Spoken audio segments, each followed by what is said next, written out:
지난 주간 전 세계가 주목한 바둑 대국이 있었습니다. 지난 10년 동안 바둑계에서 세계 1위 자리를 고수하였던 우리나라의 이세돌 바둑 구단과 구글 딥마인드사가 개발한 인공지능 바둑 프로그램인 알파고와의 대결이 있었습니다. 5번을 두어서 누가 3번을 더 이기느냐 승패를 가늠하기로 했습니다. 시합을 하기 전에 거의 대부분의 사람들은 이세돌 구단이 이길 거다라고 이야기했습니다. 그것도 5대0 아니면 4대1 정도로 이길 거다라고 생각을 했습니다. 그런데 결과는 정반대였습니다. 첫 번째 시합에서 186수 만에 이세돌 구단이 돌을 던졌습니다. 진 겁니다. 이때만 해도 이세돌 구단이 제 기량을 발휘하지 못했다고 생각했습니다. 컨디션이 나빴다라고 생각했습니다. 그런데 그 다음날 진행된 두 번째 시합에서도 211수 만에 또 돌을 던지고 말았습니다. 어제 세 번째 대국이 있었는데 176수 만에 또 다시 돌을 던지고 말았습니다. 3대0으로 진 겁니다.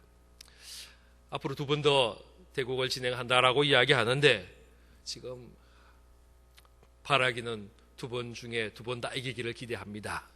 그런데 쉽지 않겠다라는 전망들이 많습니다. 이 바둑 대결을 우리가 보면서 이것이 우리에게 무슨 의미가 있나 한번 생각해 봐야 합니다. 그래서 이세돌이라는 바둑 천재와 컴퓨터와의 한판 대결로 끝나는 것이 아닙니다. 지금 전 세계가 이 대결을 아주 관심 있게 지켜보는 것은 그 속에 우리 인류의 미래를 볼 수 있기 때문입니다. 앞으로 우리가 살아야 할 시대가 어떠한 시대가 올 것인가를 이것을 통해서 미리 보는 겁니다. 바둑에서 인간을 이긴 컴퓨터가 매우 빠른 속도로 발전을 거듭하고 있습니다. 그리고 이 컴퓨터가 이미 우리 사회의 거의 모든 분야에 다 자리를 잡았습니다. 지금까지 인간의 영역이라고 생각했던 부분까지도 이제는 컴퓨터에게 하나 둘씩 자리를 내어주고 있는 모습이 이번에 벌어진 바둑 시합입니다.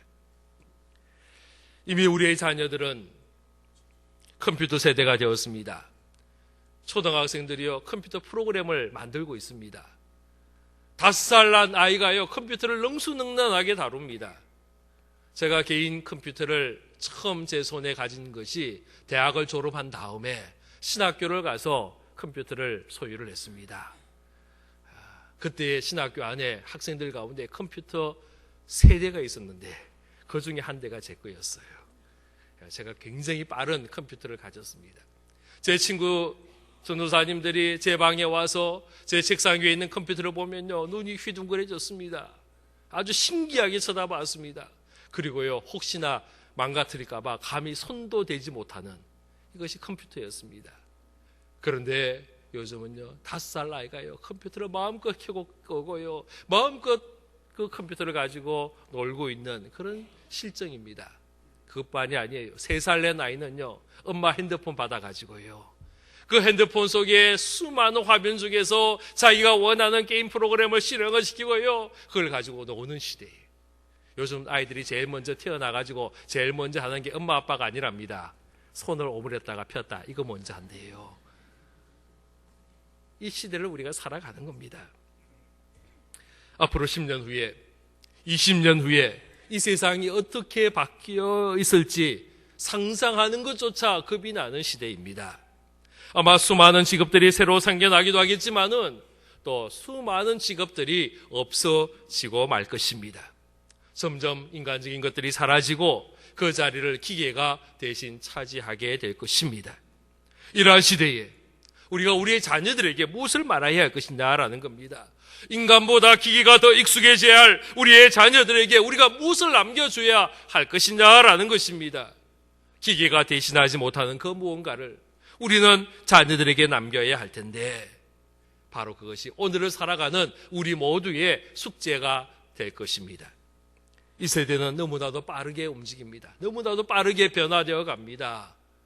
불과 20년, 30년의 세상이요 기억도 나지 않을 만큼 빠르게 움직이고 변화됩니다. 얼마 전에 TV 연속극에서 응답하라 시리즈를 본 적이 있습니다. 저는 다 보지는 못했고 응답하라 1988을 뒷부분을 좀 보았습니다. 저는 굉장한 공감대가 형성이 되더라고요. 제가 1988년에 대학을 졸업을 했습니다. 1989년부터 서울에서 사는 생활을 했습니다. 그래서 그런지요, 그 아이들이 이야기하는 대화가 익숙하고요, 그 사람들이 살고 있는 그 땅이 아주 익숙한 곳이었습니다. 그러나 우리의 자녀들은, 우리의 청년들은요, 그 시리즈 연속극을 보면 이해가 되지 않고 아마 신기한 옛날 이야기로 취급하지 않겠냐라는 그런 생각을 했습니다. 그런데 지금은 익숙한데, 지금은 우리가 잘 아는 일인데 앞으로 20년, 30년 후에 또 얼마나 바뀌고 있을지 우리는 상상도 할 수 없습니다. 우리의 신앙생활도 마찬가지입니다. 우리의 교회생활도 마찬가지입니다. 지금 우리에게 너무나도 익숙하지만은 30년 후에 우리의 자녀들은 이것이 이해되지 않고요, 어색하고요, 익숙하지 않은 부분도 충분히 있을 거다라고 생각합니다. 그때 우리가 우리의 자녀들에게 지금 현재 우리의 신앙의 모습에 대해서 뭐라고 이야기할 수 있겠느냐라는 것입니다. 오늘 말씀은 이 말씀을 하고 있습니다. 지금 요단강을 건너서 가나안 땅에 들어간 이스라엘 백성들이 요단강에서 돌을 12개를 가져다가 세우는 장면이 오늘 우리가 읽었던 본문 말씀에 나옵니다. 저들이 돌을 취한 이유는 단 한 가지입니다. 나중에 자녀들에게 이것을 알려주기 위함이었습니다. 6절과 7절 말씀 보십시오. 이것이 너희 중에 표징이 되리라. 후일에 너희의 자손들이 물어 이르되 이 돌들은 무슨 뜻이냐 하거든. 7절요. 그들에게 이르기를 요단물이 여호와의 언약궤 앞에서 끊어졌나니 곧 언약궤가 요단을 건널 때에 요단물이 끊어졌으므로 이 돌들이 이스라엘 자손에게 영원히 기념이 되리라. 할렐루야. 지금의 사람들, 그 당시의 사람들은요, 요단강이 갈라지고 맨 땅으로 그 땅을 지나간 것을 저들은 경험하였고 잘 알았습니다. 그러나 나중 후대의 세대는 이것을 알지 못하게 된다라는 겁니다. 그때에 이 후대의 사람들에게 요단강의 기적에 대해서 알려주기 위하여 돌을 세운다라는 것입니다. 그래서 여호수아는 사람들에게 명령하여 그 언약궤를 맨 제사장들이 서 있는 그곳에서 돌을 가져다가 12개를 가져다가 요단강가에 세웁니다. 그리고 선포합니다. 이것이 21절, 22절 말씀입니다. 우리 함께 21절, 22절 말씀 같이 읽겠습니다. 시작. 이스라엘 자손들에게 말하여 이르되 후일에 너희의 자손들이 그들의 아버지에게 묻기를 이 돌들은 무슨 뜻이니까 하거든. 너희는 너희의 자손들에게 알게 하여 이르기를 이스라엘이 마른 땅을 밟고 이 요단을 건넜음이라. 할렐루야. 지금 이스라엘 백성들이 기념하고 기억할 것이 무엇입니까? 바로 하나님의 능력입니다. 하나님의 함께하심입니다. 하나님의 돌보심입니다. 하나님의 기적입니다.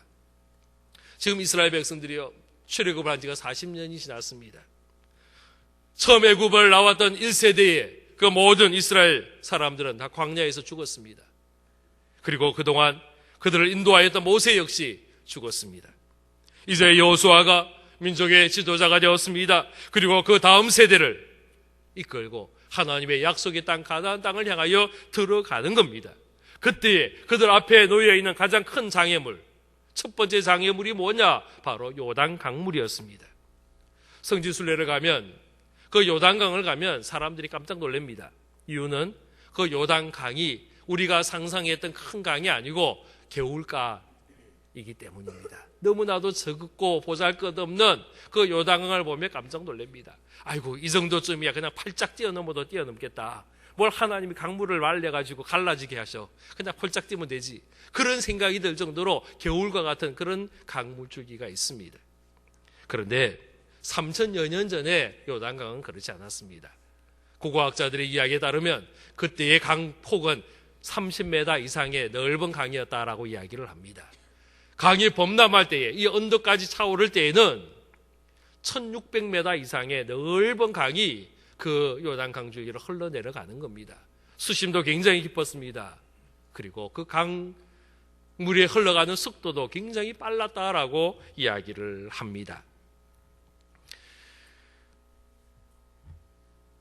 성경에 보면 지금 이스라엘 백성들이 강을 건너갈 시기는 추수의 때였습니다.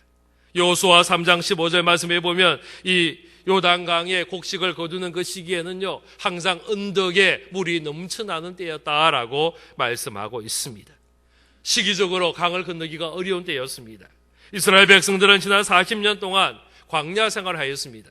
이것은 무슨 말이냐 하면 이스라엘 백성들이 그 강을 헤엄쳐서 건너지 못한다라는 거예요. 헤엄을 배운 사람이, 수영을 배운 사람이 없어요. 마실 물도 없는데, 세수할 물도 없는데, 목욕할 물도 없는데 수영장을 만들어가지고 수영 레슨을 어떻게 하겠어요? 지금 광야에서 태어난 그 모든 사람들은요, 지금 그 요단 강물을 헤엄쳐서 건너갈 방법이 없는 거예요. 남자의 수만, 20세 이상의 남자의 수만 60만 명입니다. 어마어마한 사람들이 있는데 뗏목 몇 개로 그 강물을 지나갈 수도 없는 것입니다. 당시에 기술력으로는 다리를 놓을 수 있는 방법도 없었습니다. 그런데 이스라엘 백성들은 그 넘쳐나는 요단강을 헤엄을 쳐서도 아니고 배로도 아니고 다리도 아니고 그 강이 갈라져서 마른 땅으로 그 강을 건너간 줄로 믿으시기를 바랍니다. 하나님이 이것을 기억하라라고 이야기합니다. 이스라엘 백성들이 잊지 말라라고 이야기합니다. 그뿐 아니라 이 사실을 그들의 자손들에게, 후손들에게 전하라라고 이야기하는 것입니다. 지금 세워진 돌, 그 12를 보면서 이스라엘 백성들이 기억해야 할 것이 있습니다. 그 첫 번째로 저들은 기적을 베푸시는 하나님을 기억해야 했습니다. 23절 말씀 우리 같이 읽도록 합니다. 시작. 너희의 하나님 여호와께서 요단물을 너희 앞에서 마르게 하사 너희를 건너게 하신 것이 너희의 하나님 여호와께서 우리 앞에 홍해를 말리시고 우리를 건너게 하심과 같았나니. 할렐루야. 요단강은 이스라엘 백성들에게 불가능한 장애물이었습니다. 언덕까지 넘실대는 강물을 보면서 예전에 저들이 출애굽을 하여 처음에 만났던 그 홍해 바다를 저들은 생각을 하였을 것입니다. 또요, 40년 전에 이스라엘 백성들이 그 가나안 땅 들어가기 전에 12명의 정탐꾼을 보내었는데 저들이 아낙 자손 그인들을 바라보면서 기가 죽어서 저들은 스스로 보기에 메뚜기 같았다라고 하였던 그 심정을 저들이 실감하게 되었을지 모르겠습니다. 이 강을 뛰어넘을 수 있는 방법이 전혀 없는 것입니다. 그런데 우리가 이것을 기억해야 합니다. 내가 할 수 없다고 우리 하나님도 할 수 없느냐? 그것은 아닙니다. 할렐루야. 나에게 불가능하다고 우리 하나님도 불가능한 것은 아닙니다. 나에게 길이 없다고 우리 하나님에게도 길이 없는 것이 아닙니다. 나는 없어도 우리 하나님에게는 길이 많고 방법이 많고 그 길이 쉬운 길임을 믿으시기를 바랍니다. 이것이 바로 기적입니다. 우리 하나님 우리에게 기적을 베풀어 줍니다. 그래서 우리가 힘들고 어려운 일이 있어도 낙심하지 말아야 할 이유가 여기에 있는 겁니다. 고린도후서 4장 8절 말씀해 보면 우리가 사방으로 어기삼을 당하여도 쌓이지 아니하며 답답한 일을 당하여도 낙심하지 아니하며 박해를 받아도 버림받지 아니하며 거꾸로 트림을 당하여도 망하지 않는다라고 고백합니다. 이것은 우리를 도우신 하나님, 우리를 위하여 일하시는 하나님, 우리에게 기적을 베풀어 주시는 하나님이 있음을 믿으시기를 바랍니다. 우리 하나님 우리의 기도를 들으십니다. 우리에게 가장 좋은 것으로 허락하시는 좋으신 하나님임을 믿습니다. 두 번째로요, 우리는 뭘 잊지 말아야 하느냐? 하나님의 은혜 베풀어 주심을 잊지 말아야 합니다. 그리고 이것을 우리의 자녀들에게 전해야 합니다. 우리는 너무나도 쉽게 하나님의 은혜를 잊어버립니다. 그리고는 또다시 어려운 일이 있고 힘든 일이 있을 때에 또다시 원망하고 불평하고 염려하고 근심하고 불안해하는 것이 우리의 모습입니다.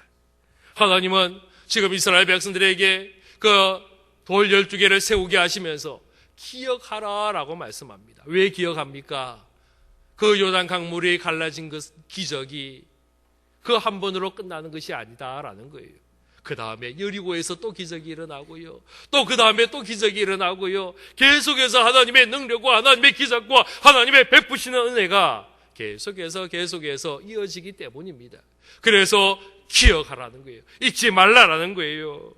시편 103편 2절에 보면 내 영혼아 여호와를 송축하며 그의 모든 은택을 잊지 말지어다라고 말씀합니다. 우리가 이것을 기억해야 합니다. 지금 이스라엘 백성들이 요단강 건너간 것 하나님의 전적인 은혜입니다. 요단강을 건너갈 때 이스라엘 백성들이 한 일은 단 하나도 없었습니다. 하나님이 요단강 물을 멈추게 하셨고, 그래서 마른 땅으로 이스라엘 백성들을 지나가게 하셨습니다.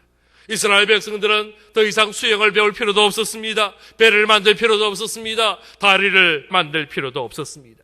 그냥 그곳을 지나가면 되는 겁니다. 이것이 은혜입니다. 할렐루야. 우리가 이것을 기억하시기 바랍니다. 우리 앞에 놓이는 장애물을 어떻게 지나갈 것인가, 어떻게 극복할 것인가 고민할 필요가 없습니다. 우리 하나님이 은혜 베풀어 주시면 우리가 마른 땅을 지나가듯이 그 땅을 지나가게 될 줄로 믿습니다. 할렐루야. 은혜를 아는 자는 겸손해집니다. 왜냐하면 내가 한 일이 하나도 없기 때문입니다. 지금 내가 건강한 것 하나님의 은혜임을 고백하시기를 바랍니다. 내가 일할 수 있는 것, 내가 직장에서 사업체에서 일하는 것 하나님의 은혜입니다. 내가 구원받은 것 은혜이고, 내가 구독교회 성도된 것 하나님의 은혜이고, 할렐루야. 내가 직분 받아서 하나님 앞에 섬기는 자가 된 것 다 하나님의 은혜인 줄로 믿으시기를 바랍니다. 그래서 은혜의 사람은요, 자기를 내세우지 않습니다. 왜냐고요? 내가 한 일이 하나도 없기 때문입니다. 내가 아니고 하나님의 나타납니다. 하나님의 하심을 선포하는 겁니다. 하나님의 영광을 나타내는 겁니다. 바로 이것이 은혜의 사람입니다. 그래서 세 번째로 우리는 여호와 하나님을 경외하여야 합니다. 예배하는 것입니다. 24절 말씀 우리 같이 읽겠습니다. 시작. 이는 땅의 모든 백성에게 여호와의 손이 강하신 것을 알게 하며 너희가 너희의 하나님 여호와를 항상 경외하게 하려 하심이라 하라. 할렐루야. 우리가 예배자입니다. 하나님이 우리를 예배자로 부르셨습니다. 우리를 예배 공동체 되게 하셨습니다. 이것이 바로 교회입니다. 사랑하는 성도 여러분, 예배를 가장 귀하게 여기시기를 바랍니다. 매 주일마다 예배의 돌을 높이 쌓아 올리시기를 바랍니다. 그리고 우리의 예배드림을 우리의 자녀들에게 가르치시기를 바랍니다. 이것이 우리 자녀들에게 남겨줘야 할 가장 귀한 유산입니다. 우리의 돌을, 우리의 신앙의 돌을 높이 세우는 저와 여러분 되기를 바랍니다. 성경에 보면 돌을 세운 사람들이 있습니다. 아브라함 창세기 12장에 보면 그는요, 가는 곳곳마다 장막을 세우는 곳곳마다 하나님 앞에 제단을 쌓고 여호와의 이름을 불렀습니다. 하나님 앞에 예배드림이 있었습니다. 제단을 쌓았다는 말은 돌을 쌓아 올렸다라는 말과 같습니다. 야곱 역시 돌을 쌓아 올렸습니다. 베델에서 창세기 28장에 보면 아침에 일찍 일어나 베개로 삼았던 돌을 가져다가 기둥을 세웠다라고 이야기합니다. 자기에게 나타나신 하나님을 찬양하며 경배하며 예배하였습니다. 창세기 35절에 그가 세겜에서 큰 어려움을 당한 다음 하나님이 베델에 피할 길을 열어주실 때에 그곳에서 또다시 돌기둥을 세우고 하나님 앞에 예배하였습니다. 사무엘 역시 돌을 세웠습니다. 사무엘상 7장 12절 말씀에 보면 사무엘이 돌을 취하여 미스바와 센 사이에 세워 이르되 여호와께서 여기까지 우리를 도우셨다 하고 그 이름을 에벤에셀이라 불렀습니다. 사무엘 역시 돌을 세웠다라는 거예요. 하나님의 행하신 일들을 기억하며 하나님을 높이며 찬양하며 돌을 세웠습니다. 사랑하는 성도 여러분, 우리 모두도 우리의 믿음의 돌, 신앙의 돌, 찬양의 돌을 세워가는 우리의 모습 되기를 바랍니다. 그런데요, 성경에 보면 그렇지 못한 사람도 있었습니다. 그것이 사울 왕이에요. 사울 왕은 하나님의 영광을 위하여 세운 것이 아니라 자기 자신을 위하여 돌을 세우는 모습이 있었습니다. 사무엘상 15장 12절 뒷부분에 보면요, 사울이 갈멜에 이르러 자기를 위하여 기념비를 세웠다 말씀합니다. 하나님의 영광을 나타내야 되는데 아말렉과의 전쟁에서 이기고 하나님의 승리케 하심을 선포해야 하는데 자기가 잘나서 자기가 똑똑해서 전쟁에서 이겨놓으라고 기념비를 자기 이름으로 세웠다라는 겁니다. 그 결과는 하나님의 버림받게 되는 거예요. 하나님이 사울이 아닌 다윗을 왕으로 세우게 하시는 것입니다. 바벨탑 사건 역시 마찬가지입니다. 사람들이 하늘 꼭대기까지 탑을 높이 쌓아서 그 다음에 뭐 하느냐? 자기들의 이름을 내자. 이것이 바벨탑의 목적이었습니다. 결과는 바벨탑이 무너지는 것이고요, 언어가 갈라지는 것이고요, 하나님 앞에 버림받는 것이었습니다. 우리는 돌을 쌓아야 합니다. 우리의 신앙의 도를 쌓아야 합니다. 우리의 삶 속에, 우리의 모습 속에 돌을 하나씩 둘씩 쌓아갑니다. 이것이 우리의 기념이 되고요. 이것을 볼 때마다 그때 하나님의 행하신 일들을 생각하게 하는 것입니다. 바울이 그랬습니다. 바울은요, 돌멩이만 보면 옛날 생각이 났습니다. 언제냐면요, 7 집사 중에 한 사람이었던 스데반이 순교당할 때에, 돌에 맞아 죽을 때에 바울이 그 자리에 있었습니다. 돌 들지는 사람들의 겉옷을 맡아서 사울이라는 청년 앞에 두었습니다. 이 말은 무슨 말이냐면 책임자다라는 거예요. 바울이 나중에 예수 믿고 하나님의 사람이 되고 복음 전도자가 되면서요, 여러 곳으로 다니면서 길거리에 굴러다니는 돌멩이를 쳐다볼 때마다 그는 스데반의 순교를 생각했을 겁니다. 바울도요, 돌에 여러 번 맞았습니다. 죽을 뻔한 경험이 많습니다. 그때마다 그는 스데반의 돌맞음을 기억을 했을 겁니다. 그리고 하나님 앞에 회개합니다. 스스로 말하기를 나는 죄인 중에 괴수다라고 자신을 소개하고 있는 겁니다. 베드로도 역시 마찬가지입니다. 베드로에게는 뭐가 있었느냐? 닭울음 소리가 있었어요. 그가 예수님 붙잡히시는 그날에 닭이 울기 전에, 새벽 닭 울기 전에 그는 3번이나 주님을 모른다라고 부인하였습니다. 아마도 그 이후에 베드로는요, 새벽에 깊이 잠들지 못했을 겁니다. 잠을 자다가도 닭이 울기만 하면요, 그 닭이 꼭 새벽 4시에 울지 않더라고요. 어떨 땐 새벽 2시에도 울고요, 새벽 3시에도 울고요, 시도 때도 없이 울어대요. 그런데 자다가 닭 울음소리만 들리면 베드로는 뻘떡뻘떡 일어났을 겁니다. 그리고는 눈물을 흘리며 회개하며 기도하였습니다. 제가 생각에 새벽 기도를 매일마다 정기적으로 드린 사람이 바로 이 베드로지 않겠냐라고 생각합니다. 그에게 기억되는 이런 닭이었습니다. 닭울음이었습니다. 지금 여러분은, 우리는 어떠한 돌을 쌓고 있습니까? 그리고 우리가 쌓은 이 돌에 대해서 나중에 우리의 자녀들에게 뭐라고 이야기하려고 합니까? 어떤 군사님은 팔순을 기념하면서 선교지에 교회를 세우는 것을 보았습니다. 저는 좋은 기념의 돌이 될 거다라고 생각합니다. 먼 나중에 그의 후손들이 그 선교지를 방문하고 그 어머니가, 할머니가 세웠던 그 교회의 모습을 보면서 어머니의 신앙을 되새김질하는 그런 시간이 되지 않겠냐라는 생각이 듭니다. 제가 예전에 고등부를 지도할 때에 고등학교 여학생이 하나 있었습니다. 그 교회 장로님 딸이었는데요, 사춘기를 지나가는 과정 속에 좀 힘든 과정을 많이 겪었습니다. 어느 날부터 아빠가 보기 싫고 아빠와 말하기도 싫고 아빠가 그렇게 미워지더라는 거예요. 얼굴도 대지 않고요, 그냥 자기 방에 숨어버리는 그런 시간을 꽤 오랫동안 했었습니다. 하루는 새벽에 그냥 잠이 깼다는 거예요. 더 많이 잘 시간인데 잠이 깼어요. 그래서 깬 김에 화장실을 가야겠다 하고 방을 나섰는데 안방에서 소리가 들리더라는 겁니다. 아빠의 소리가 들렸습니다. 그런데 대화 이야기가 아니고 기도하는 소리였습니다. 들려오는데 그 아빠가 아마 새벽 기도 가기 전에 기도하는 모습이었던 것 같습니다. 이분이 그 교회 장로님이었는데요, 이 장로님이 새벽에 그 침상에서 기도하는데 딸을 위해서 기도하는 거예요. 이 딸이요, 그 새벽에 들었어요. 자기를 위하여 간절히 기도하는 그 아빠의 기도의 소리를 들은 거예요. 그 소리를 듣는 순간에 이 딸의 마음이 녹아지기 시작한 겁니다. 그때부터는 아빠가 예뻐 보이더라는 거예요. 멋있어 보이더라는 거예요.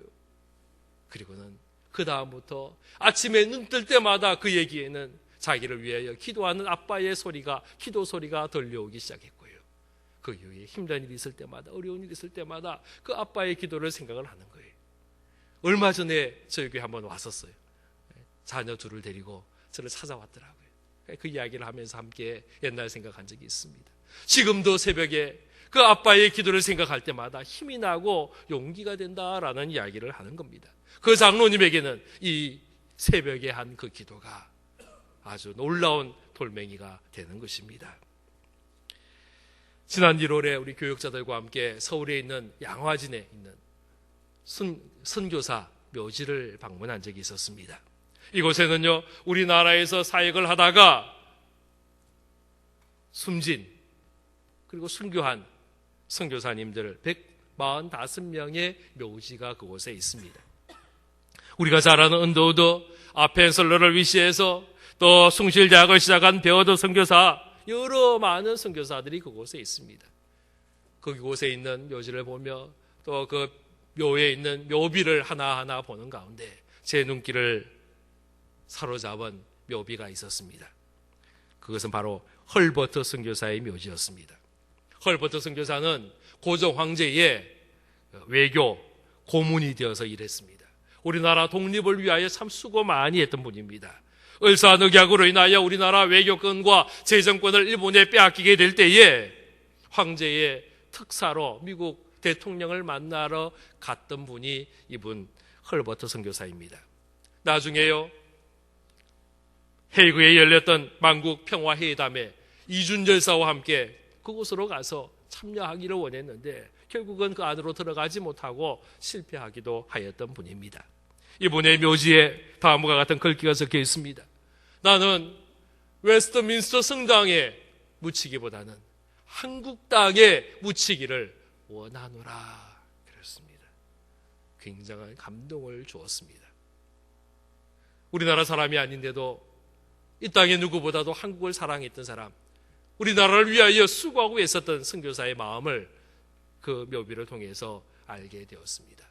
또 한 분이 있습니다. 로비 캔드릭이라는 선교사입니다. 처녀 선교사입니다. 처녀의 몸으로 한국에 왔는데 8개월 만에 풍토병에 걸려서 순교하였습니다. 이분이 죽기 전에 편지를 써서 그 미국의 자기의 친구들에게, 동료들에게 보내었습니다. 그 내용이 지금 묘비에 적혀 있습니다.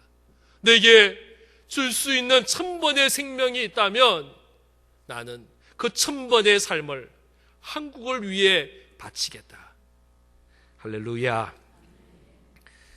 이 이야기를 들은 그 미국의 청년들 가운데 20명의 사람이요 선교사로 헌신하고 우리나라의 선교사로 와서 사역을 했다라는 기록이 있습니다. 지금 우리는 우리의 자녀들에게 어떠한 신앙의 모습을 보여주고 있습니까? 분명한 것은 우리의 자녀들이, 우리의 후손들이 우리의 모습을 보고 있다라는 겁니다. 그리고 따라합니다. 흉내내기도 합니다. 어떨 때는 우리의 모습을 통하여 힘을 얻고 위로받기도 하지만 또 죄송스러운 것은 우리의 모습으로 인하여 도리어 낙심하고 실망하고 좌절하는 자녀들도 있다라는 것을 우리가 알아야 합니다. 지금 우리의 자녀들이 믿음 생활 제대로 하지 않고 있다면 우리가 회개해야 합니다. 가끔씩 그런 이야기 합니다. 어렸을 때는요, 이 아이가 교회도 잘 나갔는데 지금은 교회 안 다녀요. 여러분, 자녀들이 잘못돼서 나빠서가 아니에요. 우리가 잘못된 것입니다. 우리의 책임입니다. 부모의 책임입니다. 부모의 말 속에서, 부모의 행동 속에서, 부모의 신앙생활 속에서 자녀들에게 비친 그 모습이 아름다운 돌이 아니었습니다. 잘못된 돌을 보여주었기 때문입니다. 수많은 목사님들의 자녀 중에, 수많은 장로님들의 자녀 중에서 믿음을 떠난 자들이 있습니다. 본인들은 그토록 열심히 신앙생활하고 충성되이 교회를 섬기고 주님을 섬기는데 왜 자녀들이 교회를 떠나고 있느냐? 우리가 세운 돌이 우리의 자녀를 보기에 잘못된 모습을 보여주었기 때문입니다. 우리는 믿음의 돌을 높이 쌓아야 합니다. 은혜의 돌을 높이 쌓아야 합니다.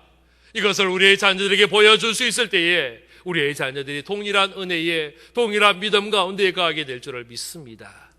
사랑하는 성도 여러분, 예배의 돌을 높이 쌓기를 바랍니다. 기도의 돌, 찬양의 돌, 전도의 돌, 은혜의 돌, 사랑의 돌을 높이 높이 쌓아갈 수 있기를 바랍니다.